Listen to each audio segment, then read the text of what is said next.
Our journey began to discovering what to eat after watching Food Inc. We were shocked to see how cruelly the animals were treated. We went to the Sylvia Center and made cauliflower leek soup. It tasted very different. Is this what we need to be healthy? And anyway, what is a leek? So we went to the farmer's market to see what we could learn about food from them. After all, they do grow it. The market was great, but not close to our homes.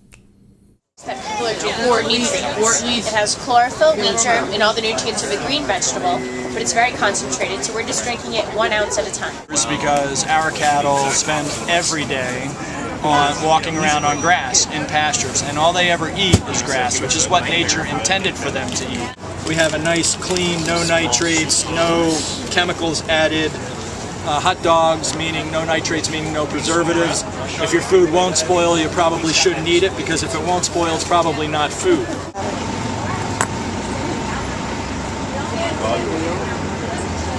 The difference with ostrich meat is that you eat everything that you get. There's no fat, there's no bone, and there's no gristle. So we decided to seek out food experts and get their opinions about how to be healthy and stay on a budget. We headed downtown to Avenue B and met Peter Hoffman. We then headed cross town to James Beard House, a place where all the famous chefs in the world cook. My name is Peter Hoffman, and I own 2 restaurants. One is called Savoy, that's in Soho, that I've had for 20 years, and we're here today at Back 40 on Avenue B, and I've had this restaurant now for 3 years.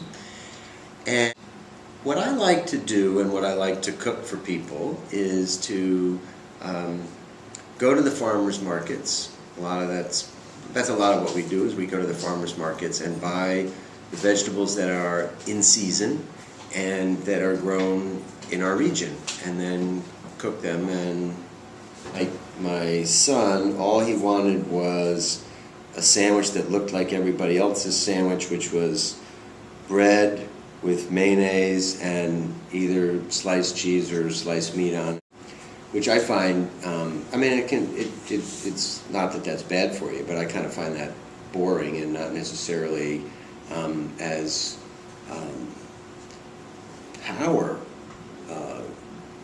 powerful. This is like, food gives us energy. We need to be active in this life, to think smart thoughts and learn in school. Maybe it's about talking to those people in the school and telling them that you want to taste similar things. There's plenty of grains that we can eat and cook with that are good for us, that aren't just white, over-processed rice. Home-cooked food out of the market, really simple, good for you. Well, I'm Susan Ongaro, and I'm the president of the James Beard Foundation. And we are about to celebrate our 25th year next year as a foundation. We're named after one of America's most famous chefs. His name is James Beard. He was one of the first people to be on television teaching Americans how to cook. Our foundation's mission actually is to celebrate, nurture, and preserve America's diverse culinary heritage. And as president, my job is to make sure that we do that. I think we all know that America is fighting a very huge obesity crisis, and it's not just the fault of the big manufacturers or the chefs who put too much butter in their mashed potatoes. I think that we really need to think of nutritious food as food that is not filled with fat, calories, and salt. I think we need to get kids back in the kitchen cooking with their parents, and chances are some moms need a little help from their kids to feel like it would be a fun experiment to find a recipe that's healthy and make it together. But still, you have a choice of some kind at school, and I think today's kids have a lot more power than they believe. Finally, we went to our school in East Harlem. We wanted to find out what our friends and our teachers thought about the food. Is it worth the waiting for? If we live till 84, all we ever get is fruit. Loving those meatballs. Is that even good? Just the chicken fingers. Yeah, just the chicken. Yeah. Chicken fingers is good. Nobody likes the mini meatballs. I saw they had a pizza. That's the best. You get chronological, but what you put in your body really changes how you feel. So I started doing research on superfoods and like asking people about them. Beets, spinach, fish is a superfood. Quinoa, I eat quinoa every day, spinach practically every day, beets definitely every day. And it has an immediate effect on how you feel. Pescatarian. You don't eat red meat. What I love most of is fruits, and that's a big part of your diet, vegetables, and the regular calcium that you need. It's pretty good. What's your biggest school pizza? What would you rather have? The more salad. More salad? Or some cut up chicken. Oh, like a better salad. I want taco salad. Taco salad.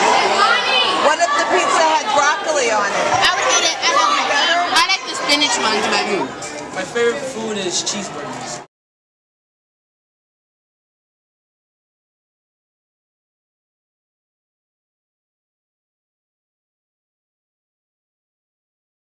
In conclusion, maybe we should be vegetarians, cook with our families, always read our labels before we buy the food. One thing for sure, a family of 4 at McDonald's will spend more than buying organic food.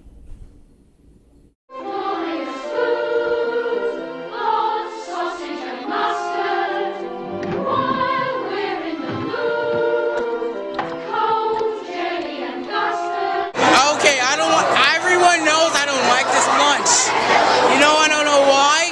Because it's disgusting. Once in the 5th grade, I ate 3-day-old meatballs. I threw up like I was the garbage disposal on a spacecraft. What?